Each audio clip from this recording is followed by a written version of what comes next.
안녕하세요. 와플TV 여러분, 학점은행제 학습 플래너 석구쌤입니다. 학점은행제를 이용하는 학습자는 각자 자신의 목표가 있기 때문에 그것을 달성하기 위해 활용을 하는데요. 그중 학기 취득 과정을 진행하는 분들에게 학점은행제 교양 과목을 고르는 방법에 대해 알려드리려고 합니다. 학습 플래너가 있는 경우 플래너가 알아서 과목을 선정해주고 수동적으로 듣는 학습자도 있을 건데요. 이번 기회를 통해 학점은행제로 교양 수업을 미리 들어두었기 때문에 나중에 다른 과정을 진행하게 될 때 조금이라도 도움이 됐으면 해서 이렇게 영상을 준비했습니다. 그럼 지금부터 확인해 보시죠.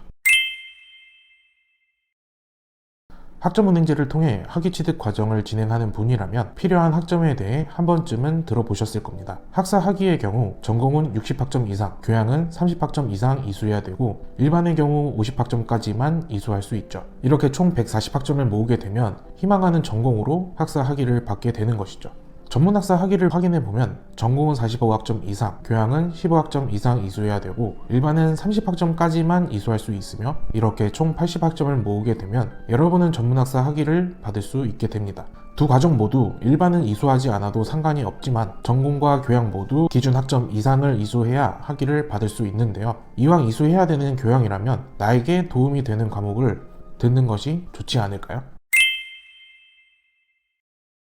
그래서 제가 이번 영상을 통해 이렇게 학위 취득 과정을 진행하고 있는 학습자들에게 학점은행제 교양 과목을 추천하고 그 이유에 대해 알려드리겠습니다. 첫 번째, 가족 상담 및 가족 치료입니다. 사회복지사 2급 과정을 진행하는 분이라면 매우 익숙한 과목명일 텐데요. 가족 상담 및 가족 치료는 사회복지사 2급 자격증 취득 시 수료해야 되는 17과목 중 듣게 되는 선택 과목 중 한 과목입니다. 만약 학위 취득 과정을 진행할 때 해당 과목을 듣게 되면 교양 과목으로 인정이 되어 교양 학점으로 등록을 할 수 있는데요. 이 과목을 추천드리는 이유는 사회복지사 2급 취득 과정이 개정될 경우 개정 전 자격증 취득에 필요한 과목을 한 과목이라도 이수했다면 개정 전 대상자로 구분이 될 수 있으며 개정이 되지 않더라도 미리 해당 과목을 들었기 때문에 추후 사회복지사 2급을 취득하려고 할 때 이 과목을 재수강할 필요가 없습니다. 두 번째 추천드리는 교양 과목은 가족관계론입니다. 가족관계론을 듣게 되면 교양 과목으로 인정을 받으면서 동시에 보육교사 2급 선택 과목 중 하나를 이수한 것으로 인정을 받을 수 있습니다. 이렇게 인정을 받게 된다면 앞서 말씀드린 가족 상담 및 가족 치료처럼 이미 이수한 과목으로 처리가 되어 수료해야 되는 과목 수가 그만큼 줄어들게 되죠. 가족 관계론과 마찬가지로 교양 과목이면서 보육교사 2급 취득에 필요한 과목으로는 부모교육론, 아동미술이 있는데 아동미술은 대면 과목이기 때문에 단순히 학위 취득 과정을 진행하는 학습자에게는 추천하진 않습니다.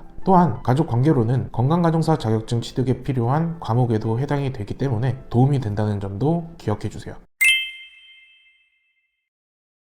이렇게 추천하는 교양 과목과 그 이유에 대해 알려드렸는데요. 과목을 선택할 때 주의해야 되는 점을 알려드릴게요.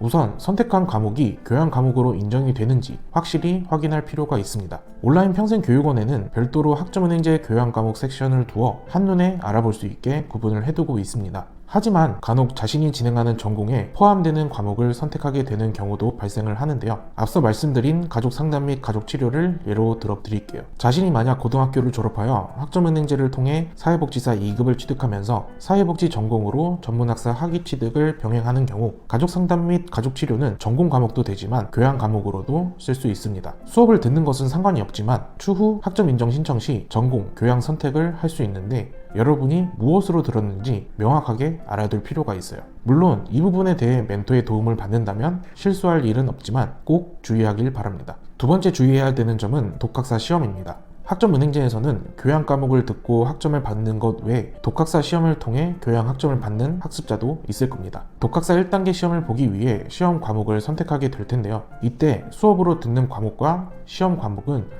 절대 겹치면 안 됩니다. 대표적으로 독학사 1단계 시험 과목 중 경영학개론, 경제학개론, 사회학개론, 심리학개론, 교육학개론 이렇게 5과목이 있는데요. 해당 과목들은 학점은행제 온라인 수업으로 이수한 경우가 많기 때문에 꼭 여러분이 이수한 과목인지 아닌지 확인을 할 필요가 있습니다.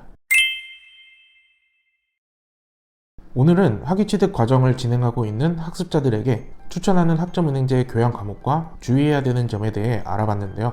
이왕 듣는 거 여러분에게 조금이라도 도움이 되는 교양 과목을 선택하는 것이 좋을 것 같습니다. 또한 학습자 본인이 평소에 관심 있는 과목이 있다면 학습 플래너와 충분히 상의하여 원하는 과목을 듣는 것도 현명한 학습 설계라고 생각해요. 여러분이 듣고 싶은 과목에 대해 더 궁금한 점이 있다면 아래에 있는 번호로 언제든 연락을 주시면 바로 확인해 드리도록 하겠습니다. 그럼 지금까지 와플TV 학점은행제 학습 플래너 석구쌤이었습니다. 모바일 카카오톡에서 스펙타임을 검색한 후 친구 추가를 하고 물어보시면 바로 알려드려요.